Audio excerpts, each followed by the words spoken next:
Hey guys, welcome to another episode of Seriously Six Synth Sounds. First of all, sorry for not uploading anything in like the last 10 days. I've been really busy editing this video for my label. Check them out, check their channel out. If you like dubstep, drum and bass, all sorts of bass music, and yeah, it's got good stuff, good people, good music, and yeah, everything. Okay, so today's synth, the epic synth from Epic Step, also known as Phoenix. Just let me set up my loop here. I think I have it, yes.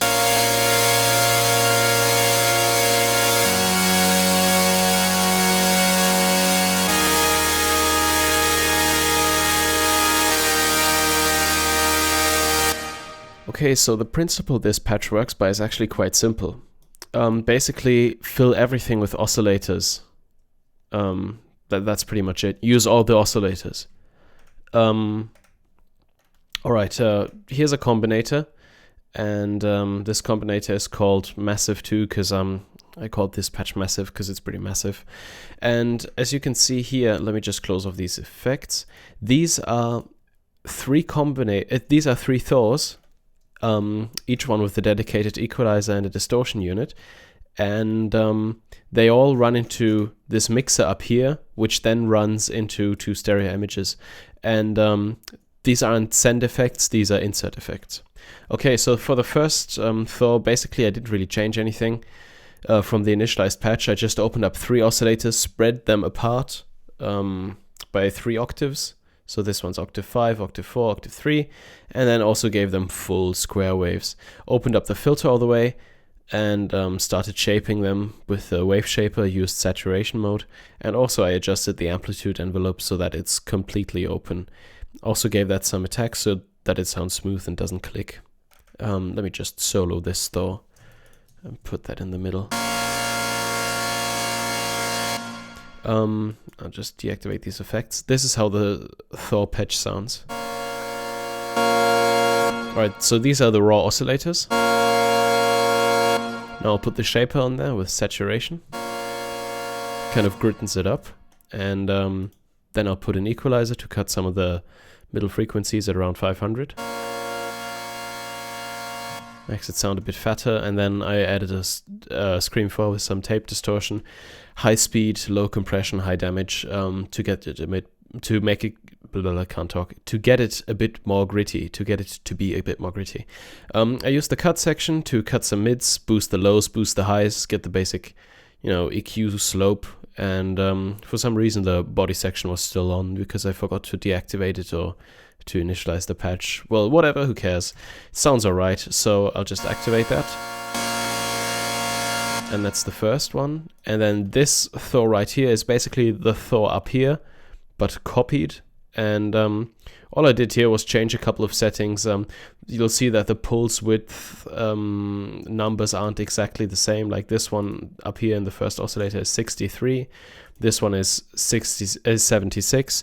But the amp envelope and filter and shaper and equalizer and scream settings are all the same. So basically it's all about creating tiny differences. Because if I solo the other one, it's still a mono sound, well, relatively mono, because I've got reverb down here, but I'm just going to deactivate that. Okay, it's a mono sound. And now I'll pan these to the left and to the right and create a nice stereo spread. So that's really nice. And then for the third Thor I've got here, this one's a bit more simple, tiny different patch. I've only got 2 oscillators, set the shaper to soft clip instead, and got, I don't know, just other oscillators. Also in this last Thor, which is kind of like the leading Thor, I'll leave that one in the middle in the mixer as well, so not pan to the left or the right. In this Thor I used the LFO to modulate the pitch, so the pitch is kind of swinging up and down.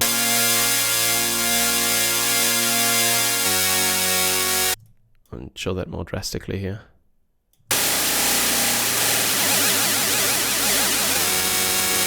It was about maybe 20 or something. And that's just there to separate it from the other sounds, because If you have problem getting a sound to be present enough in the mix, you should try modulating the pitch a tiny bit. That way you won't have to mess with EQ too much. Also, I cut the mids, added some distortion and wave shaping as well. And basically what this comes down to is this really big patch.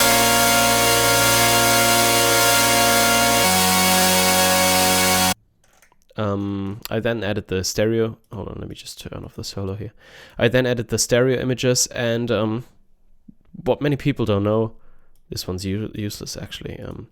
What many people don't know is that the stereo imager can actually act as a very nice high-pass filter, a brick wall high-pass filter actually. And I just set that stereo imager up here. I left the stereo imaging controls as they were, so low width 0, high width 0, and I then put the solo to solo high band and used this crossover frequency knob to basically set the filter cutoff, so to speak. So yeah, that way I take out all the low end. Because you'll see in the arrangement here, I've got a sub bass going on as well, if I can find it. I think this is it. Nope. This one? Yes. And I didn't want to layer the sub basses, so I just cut the sub from this patch, and that helped me make the mix much more clean. And then for effects, I just put some reverb to make it sound a bit bigger, and also I've got a filter, and I think that filter's doing something as well. Yeah, here.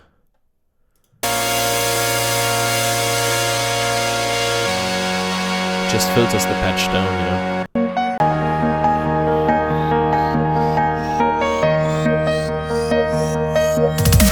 And then during the build-up I have the filter open up again.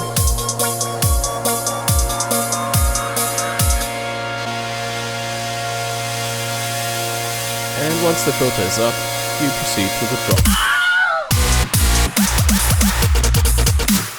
And yeah, that's pretty much it. That's the patch. A few notes on notation. Oh, I'm sorry, that was horrible. But it wasn't intended, so whatever. Let's see here. Where did I put this? Oh, yeah. This patch sounds best if you put a couple of chords in the higher register. So from C4 to C5 maybe. Let me just solo that again. Hold on, where are we? I should really name my stuff, sorry. Okay, put some chords in the higher register. And then I just added the root notes as lower octaves to make it more big.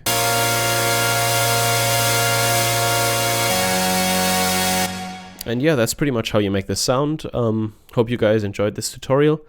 Subscribe and also check out 10, 11, 12, they're good people. And yeah, thanks for watching, have a nice day. Dorincourt out.